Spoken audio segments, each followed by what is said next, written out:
Donc voilà, je vous montre. Got the gold dripping on the floor like drop, give me now. Androbat Azurus, Littoria Caerulea, la Cinera. On refait une surface comme ça, on met de la terre, hop, on fait une surface. Hands in the air like this, like clap, clap, get it down. I see many clowns, I see the many smiles. Top down, I'm ready now, please again, you not getting out. Yo, salut tout le monde, c'est JC Prod.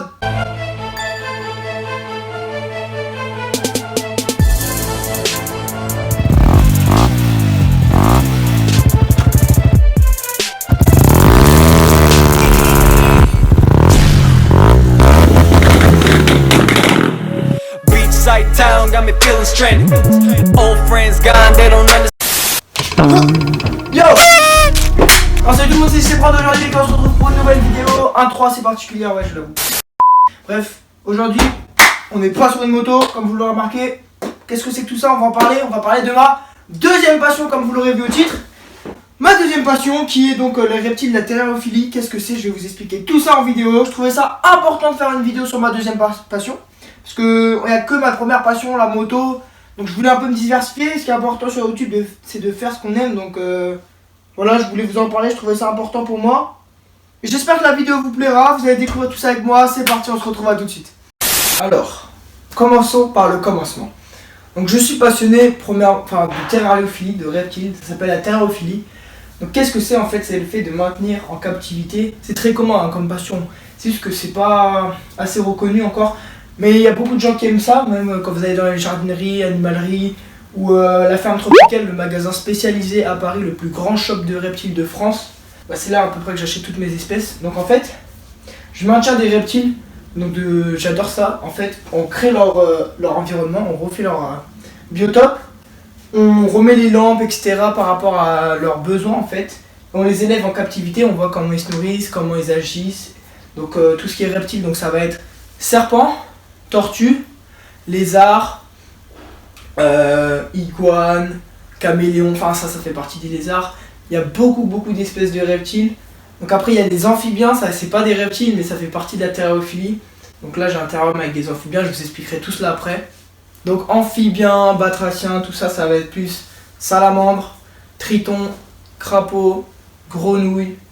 Et ça c'est les classes principales, après il y a beaucoup de variétés si vous savez. Donc je connais, c'est vraiment un domaine, je suis passionné depuis petit, je connais vraiment tous les noms scientifiques, etc. Donc il y a beaucoup d'espèces de grenouilles très jolies, qui sont exotiques, qui viennent de différents pays.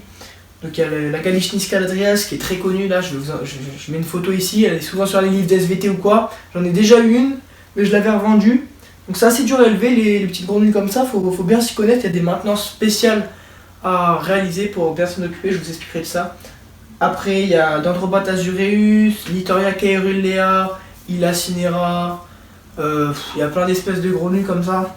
Après, il y a un peu plus les grenouilles terrestres comme Ceratophrys cranwelli, donc ça c'est une petite grenouille qui s'enterre. Donc ici, là c'est mon premier terrarium. Donc un terrarium, qu'est-ce que c'est? Donc c'est différent d'un aquarium, en fait ça va être... Donc il y a aquarium, moi ça c'est plus l'aquariophilie. Bon, on peut mettre des tortues qui sont des reptiles comme je l'ai dit. Il y a les aquaterra, donc en fait ça va être une partie eau, une partie terre. Donc ça c'est pour les espèces un peu semi-aquatiques. Donc on refait une surface comme ici c'est un terrarium, j'ai deux terrariums ici.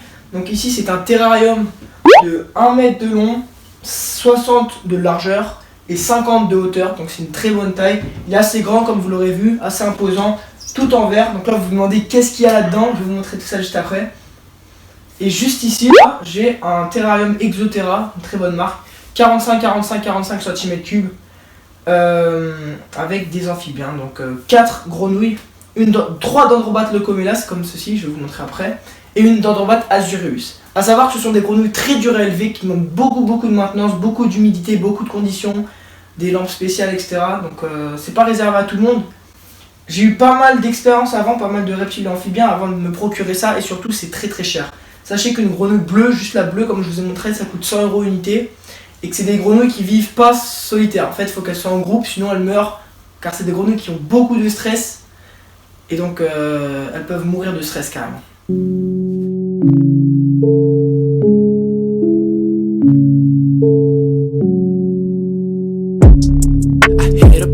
when the shots go down. I got so many eyes on you, too many people watching.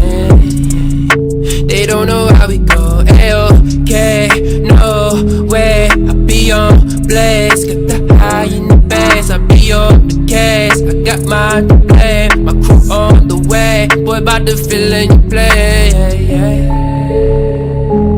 Got the gold dripping on the floor like drop, drop, give me now. Drop, drop, give me now, give me now. Hands in the air like this, like clap, clap, get it down. I see many clowns, I see the many smiles. Top down, I'm ready now, please again, you not getting out. I'm telling OGs, you playing with the emojis. I'm telling OGs, you playing with the emojis. Got the gold dripping on the floor like drop, drop, give me now. Hands in the air like this, like clap, clap, get it down. Donc voilà un peu pour les terrariums. Donc ici je vais vous montrer tout simplement ce qu'il y a. Donc il y a un Agame barbunin, Pogona Henri Laoussoni, peut-être qu'il y en a qui connaissent. Donc ce sont, Pogona c'est très connu, on en voit souvent sur les réseaux ou quoi que ce soit. Donc moi c'est une espèce naine, c'est le cousin du Pogona normal. Elle est assez rare à se procurer, elle est plus rare que le Pogona normal. Elle coûte dans les environs de 80 € unité. Donc moi c'est un gros mâle que j'ai là, que je vais bientôt accoupler, peut-être certainement.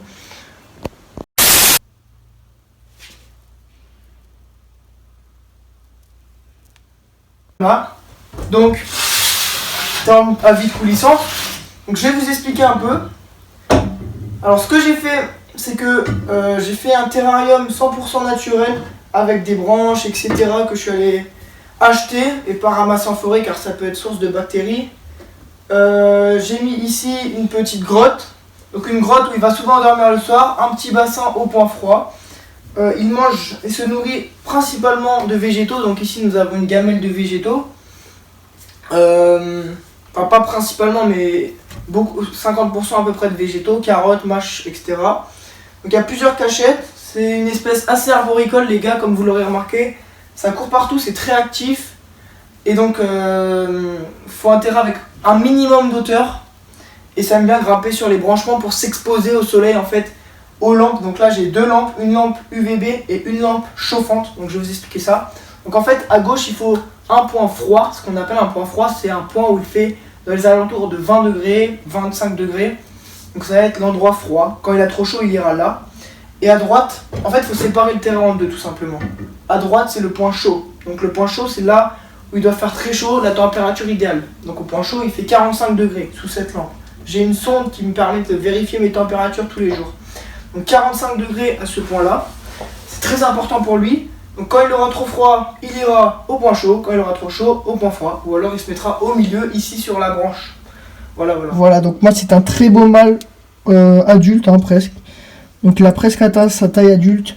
Donc là il n'est pas du tout actif, il est un peu maigre parce qu'il est en période d'hivernation en fait. Les Pogona, à partir d'environ décembre, on doit éteindre toutes les lampes. Et pendant 2 mois en fait ils vont hiverner. Donc là il était là-dessous. Il s'enterre un peu, il dort pendant 2 mois, il se nourrit pas, il n'y a rien à faire. Et à son réveil, ça lance la parade nuptiale, donc période de reproduction, où il va avoir envie de s'accoupler, il va être beaucoup plus actif, il va se nourrir, etc. Donc comme vous le voyez, c'est une espèce très cool, très peu craintive. Donc hop, petit Pogona mâle. Donc j'aimerais bien lui racheter une petite femelle pour faire peut-être de l'accouplement et faire mon business, vendre les petits. Donc voilà, il est très très calme en manipulation, comme vous pouvez le voir. Donc là il n'est pas encore taille adulte. J'évite de trop le sortir non plus parce qu'en hiver en ce moment les températures elles ne le permettent pas. Mais sachez que ça accepte très bien la manipulation. C'est très très simple à élever comme reptile. Et donc ça se nourrit de quoi? Ça se nourrit de petits grillons.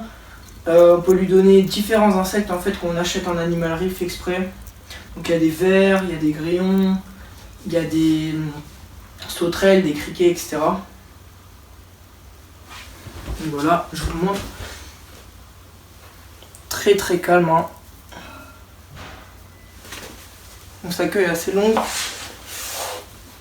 Donc c'est un Pogona, tous les lézards muent aussi, souvent il mue, donc il devient tout blanc et il perd sa peau. C'est normal, ça veut dire tout simplement qu'il grandit. Donc on va le remettre tout simplement dans son terrarium, on va le laisser tranquille. Hop, sur sa branche ici. Donc c'est une espèce diurne, la nuit ça dort. Et on va passer tout simplement au terrarium d'à côté. C'est parti, je vous embarque. Donc voilà les gars, donc maintenant on va passer au deuxième terrarium juste à côté. Donc c'est un terrarium Exoterra 45 cubes comme je l'ai dit. Tout simplement, qu'est-ce que j'élève là-dedans? J'élève des dendrobates. Dendrobates, voilà, différentes variétés. Donc moi j'ai 3 jaunes et une bleue, 3 Locomelas, une Azureus. Ce sont des espèces assez dures à élever, qui ont besoin de beaucoup de conditions. Par exemple, une humidité qui doit être supérieure à 70, entre 70 et 100% quoi, toujours. Et il faut une hygrométrie plus importante la nuit, ça veut dire qu'il faut bien humidifier. Donc en fait tous les jours, j'humidifie, hop, avec un humidificateur comme ça, je gonfle et je humidifie comme ça. Surtout qu'il y a des plantes naturelles dans le terrain. Le terrarium est planté. Du coup, il faut nourrir les plantes d'eau. Et donc, ce sont des espèces qui sont très sensibles à l'humidité. Faut jamais que les amphibiens, les grenouilles, faut jamais que leur peau elle soit sèche en fait. Faut tout le temps qu'elle soit humide pour qu'elles puissent bien respirer. Et donc voilà, donc ça c'est vraiment esthétique. C'est pas des espèces manipulables comme un gros reptile comme le Pogona. Donc ça c'est vraiment des petites grenouilles qu'on voit très agiles, qui sautent un peu partout. Donc on les voit dans le terrain se balader quand on est dans la chambre. C'est vraiment assez agréable à regarder pour les yeux. Et vraiment on peut pas, c'est pas manipulable, c'est trop petit, c'est trop fragile et ça stresse beaucoup. Donc voilà les gars, donc là c'est un terrarium tropical, donc tout l'inverse de celui-ci, qui est désertique, tout sec. Ici c'est tout l'inverse, c'est très humide. Donc là on a l'humidité de 77% et une température de 26 degrés. Donc la température doit être comprise entre 22 et 28 degrés. Pour une température de 22 degrés la nuit. Donc entre 60 et 90% d'humidité, je suis à 77 donc c'est nickel. Donc j'humidifie avec ça comme je vous l'ai montré. Donc j'humidifie comme ça régulièrement. Donc quand je suis en vacances, il vaut mieux acheter un système de brumisation automatique. Donc ça s'achète, ce sont des petites buses qu'on met là. Donc là il y a les sondes de température et d'humidité. Il y en a une juste ici. Je sais pas si vous allez bien voir. Donc en fait, elles se cachent beaucoup. Elles sont très peureuses. Hop, la voici. En direct. Donc je la prends pas dans mes mains. Donc il faut beaucoup de cachettes les gars. Alors ça, qu'est-ce que ça mange? Ça mange tout simplement des drosophiles. Donc ce sont des petites mouches qu'on va verser dans le terrarium et qu'elles vont se nourrir toutes seules. Donc ça peut aussi manger des micro-grillons, mais il faut vraiment que ce soit tout petit et adapté à leur bouche. Donc ici, pas besoin de lampe chauffante, tout simplement un éclairage comme ceci avec 2 ampoules. Donc ça projecte pas de chaleur, c'est juste de l'éclairage pour que les plantes puissent bien grandir et se développer, et pour les grenouilles tout simplement. Donc sinon les gars, il est aussi important de ne pas mettre trop d'eau dans le bassin car ce sont pas des espèces qui nagent et elles peuvent se noyer quand il y a trop d'eau. Donc faut vraiment pas mettre beaucoup d'eau. Mais il faut quand même mettre un bassin pour que ça puisse garder le taux d'hygrométrie important. Voilà les gars, donc sur ce j'espère que cette petite vidéo sur ma passion vous aura plu. Donc terrariophilie, pour l'instant j'ai que 2 espèces parce que je vais encore chez mes parents, mais vous inquiétez pas que plus tard j'y à fond ma passion, j'aurai des serpents, donc Morelia viridis qui s'affiche là, très beau serpent arboricole. Sinon il y a quoi, Lampropeltis gatus, Californie que j'aime beaucoup. Donc voilà, je vais... Ah oui, aussi le Furcifère pardalis, c'est très beau. Enfin bref, je vais avoir plusieurs espèces plus tard, je vais vivre à fond ma passion. Donc là j'adore cette passion, je m'occupe très bien de mes reptiles, j'apprends beaucoup de choses jour après jour, je me renseigne beaucoup sur leur maintenance, il y a tellement de variétés si vous saviez. Donc voilà, donc c'était une petite passion que je souhaitais vous partager. Donc voilà, donc cette passion je l'ai depuis que je suis petit. Donc j'aime beaucoup les serpents, les grenouilles quand j'étais petit.